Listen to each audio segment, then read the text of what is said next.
sejam todos bem-vindos mais uma vez ao Ponto de Vista Entrevista. Vamos conversar agora com a doutora Mara Carvalho.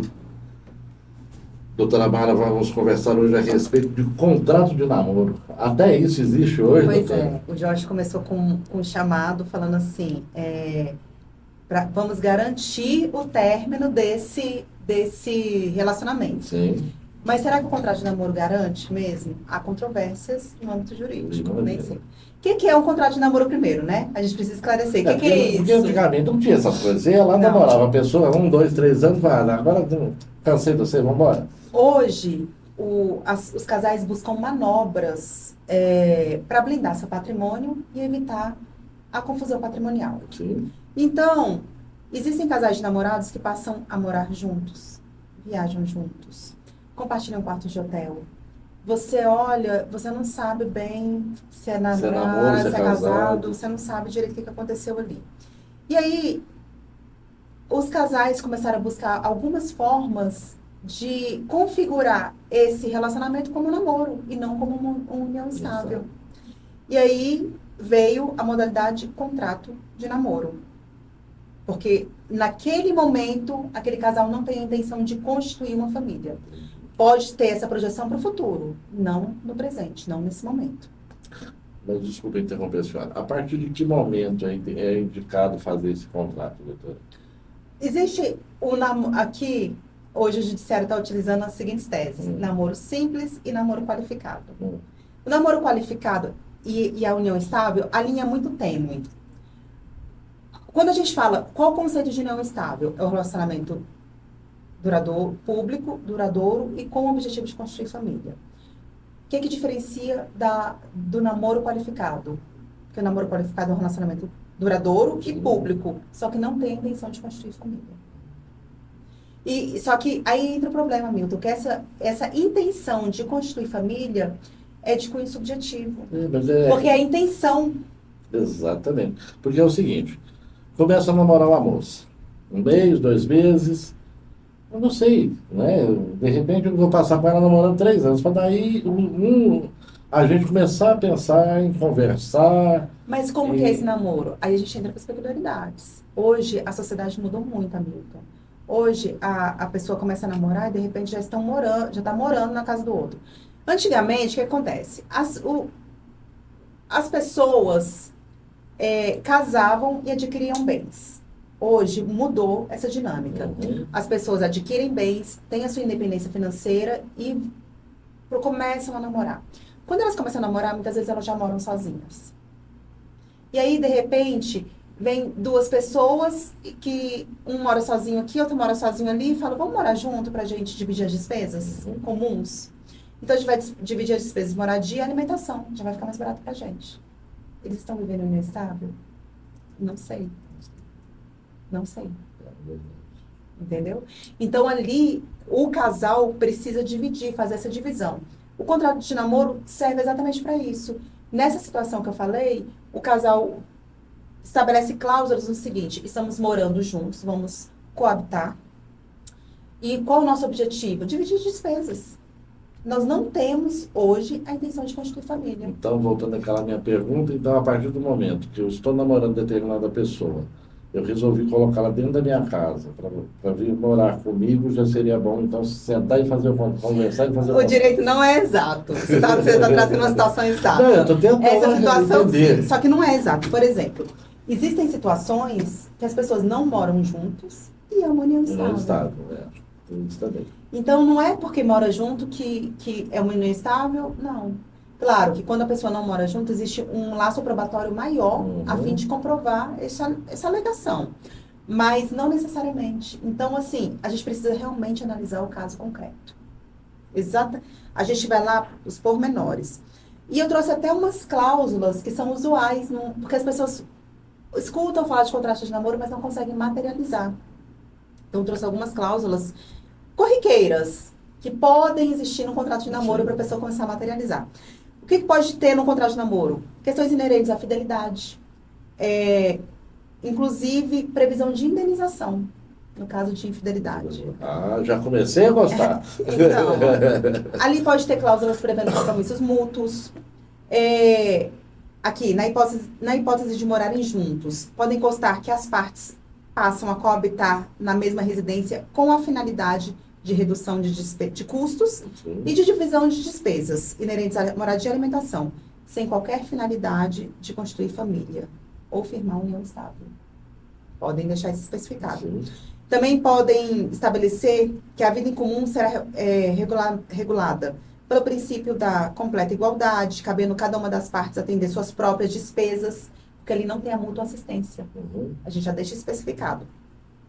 E contribuir nas despesas em comum, na proporção das suas respectivas posses e rendimentos. Ou seja, eu não sou obrigado, no parágrafo anterior, a sustentar o shampoo dela, o absorvente. Isso, Né? exatamente. Também pode prever situações de gravidez, claro, sem eximir, sem ultrapassar ali os limites estabelecidos no ECA. Aí a gente estabelecer ali o que vai regulamentar o acordo entre eles na hipótese de uma gravidez. Prevê disposições quando ao término do namoro, inclusive quanto a eventuais bens adquiridos juntos na modalidade de condomínio. Que quando a gente fala de namoro, Hamilton, não tem direitos e obrigações. Uhum. Então, se eu posso adquirir um bem com você. Na qualidade de somos amigos, vamos adquirir um bem, a gente adquire na modalidade de condomínio. E isso ocorre também com casal de namorados. Porque não há ameação ali, a gente não fala É um negócio. É um negócio jurídico, exatamente. Aí quando a gente fala assim, cláusulas que discutem sucessão, é totalmente questionável. Por que eu vou falar de sucessão no contrato de namoro se não gera direitos e obrigações? Uhum. Então, é só um namoro sem o intuito de formar família, né? Então, isso. Aí o que acontece? As pessoas costumam colocar cláusulas também que, no meu ver, a meu ver, não são interessantes, nem devem constar num contrato de namoro. Por exemplo, que na hipótese de conversão automática do namoro em união estável, passa a vigorar um regime de bens, separação de bens, por exemplo. Eu entendo que não é um instrumento legítimo. Porque se você vai prever, se você quer estabelecer um regime de bens, é por pacto antinupcial, não por um contrato de namoro. E o pacto antinupcial é uma escritura pública. Então, é outro instrumento. Por isso que eu acho que não é legítimo essa cláusula no contrato de namoro. Que aí, há também, o que as pessoas gostam muito de colocar nos contratos de namoro? Questões previdenciárias. Só que o que as pessoas não entendem? Um contrato de namoro é uma relação entre as partes, entre aquele casal. Não vincula terceiros. Como que eu vou vincular terceiro numa obrigação previdenciária?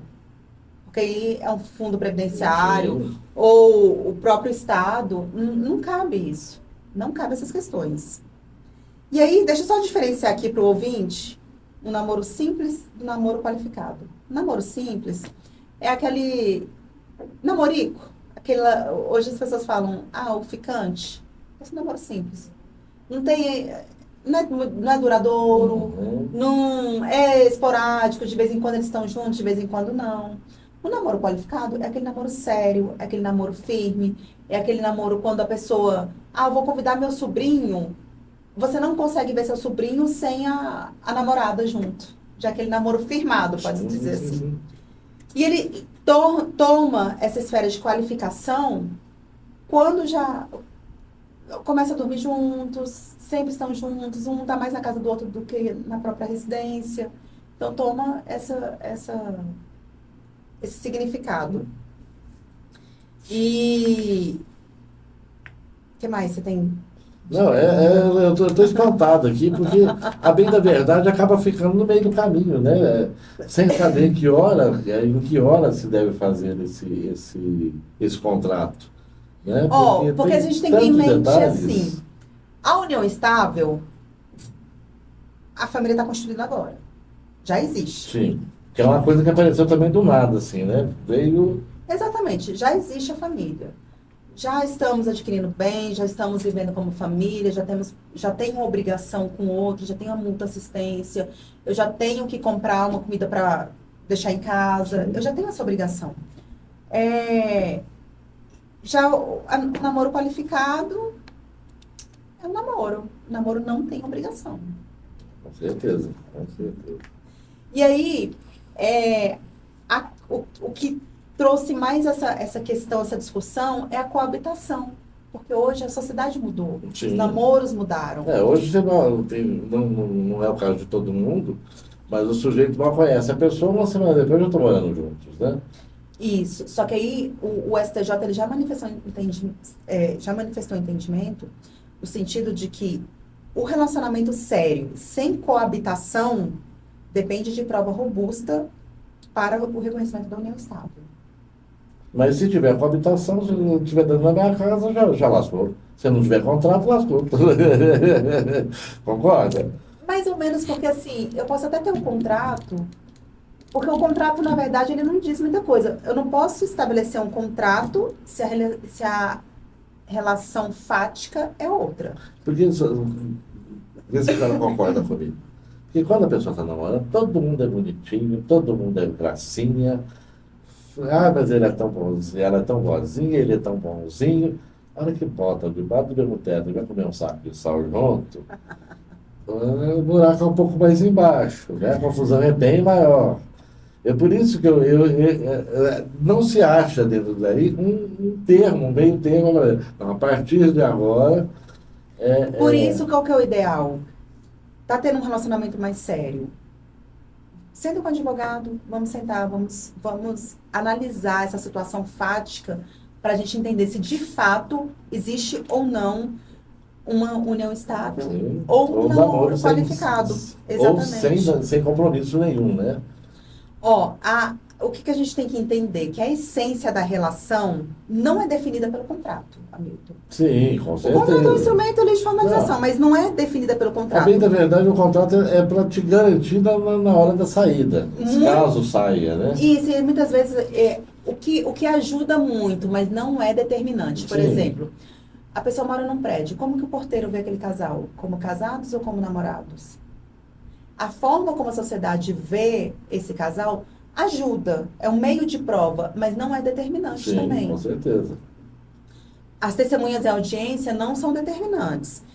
A modalidade de união, ela é uma situação de união estável, ela é uma situação de fato. Ela realmente existe ali. E precisa desse elemento subjetivo, a intenção das partes em constituir família. Que é um elemento Sim. subjetivo, mas é necessário para constatação da consolidação, Sim. que na verdade ocorre no decorrer do tempo. Né? A Sim, gente não com pode. certeza. Eu, por exemplo, eu me casei, eu conheci minha esposa 6 meses, 7 meses depois eu estava casado. Entendeu? A gente mal namorou, né? Mas havia uma intenção de formar uma família, é uma outra história. Eu acho que as coisas antigamente eram mais fáceis, né? Porque você entrava sabendo o que você queria. Hoje o povo entra em relacionamento. Sem saber o que quer, né? Exatamente.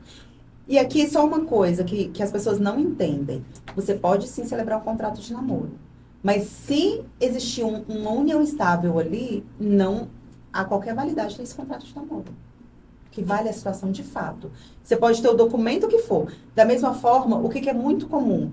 As pessoas celebrarem. Os namorados, eles fazem uma escritura pública de união estável. Sim. Para quê? Para aquela namorada ser beneficiária no plano de saúde. Você sabe que isso Sim, existe demais. demais. Essa união estável, a escritura pública de união estável não tem validade, porque eles não são, não vivem união estável, Uhum. de fato. É uma fraude que estão cometendo Se ali. descobriram, vai tudo para cadeia, inclusive. É uma fraude. Então, isso as pessoas têm que levar em conta que esse jeitinho brasileiro pode trazer problemas. E sérios, né? Exatamente. Doutor, mas realmente, já que existe isso daí, eu acho que deveriam aprimorar um pouco mais o texto dessa lei, né? Para que fique uma coisa mais clara, até para a pessoa tomar decisões. Tá certo que o que a senhora disse também, o advogado é para isso, né? Tá aí é para tirar as dúvidas, achar um meio termo.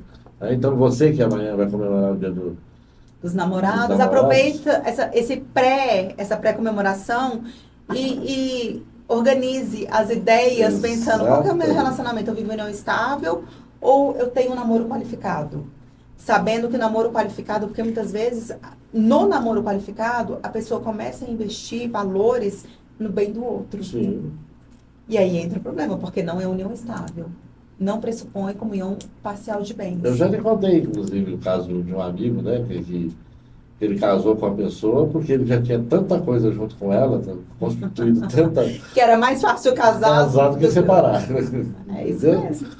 É isso mesmo. Então, existem situações que a gente tem que levar em consideração para evitar problemas futuros. Hoje, a gente conversando, você tem interesse em constituir família? Nós estamos vivendo em união estável ou não?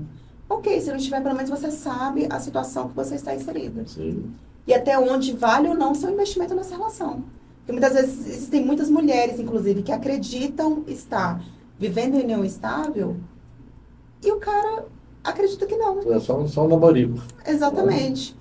Então, é importante parar, sentar, conversar e colocar as coisas no lugar, a fim de evitar problemas futuros. Exatamente. Então, avisa a todos aí, todos os namorados, a todos os seres viventes, que hoje tem lei para tudo, gente. Então, vocês ficam muito ligados, porque para ser prego, pouco custa, né? O prego que eu digo está mais na cabeça. Né? É isso mesmo. E estamos aí. E o contrato de namoro bem elaborado é elaborado por um advogado. Sim. Que consegue ter uma visão completa daquele relacionamento e melhor avaliar quais cláusulas devem ou não, fazem sentido ou não para aquele relacionamento. Porque quem está de fora tem a visão mais ampla e crua da coisa, né? Não Exatamente. Sem emoção do romance, vamos dizer assim. Exatamente. E nosso escritório fica em Águas Claras, Sim. próxima à Estação Arniqueiras, na Rua 9 Norte, edifício Atlantis Trade Center. O contato das redes sociais é ADV Mara Carvalho e o WhatsApp 61-9948-6034. Bacana, doutora. Sempre um bom papo com a senhora. Sempre muita... Desculpa até por questionar tanto, muitas vezes, mas faz que as pessoas gostam de saber as coisas em detalhes, né? Então eu gosto de instigar algumas coisas. Mas sempre um bom papo com a senhora, doutora.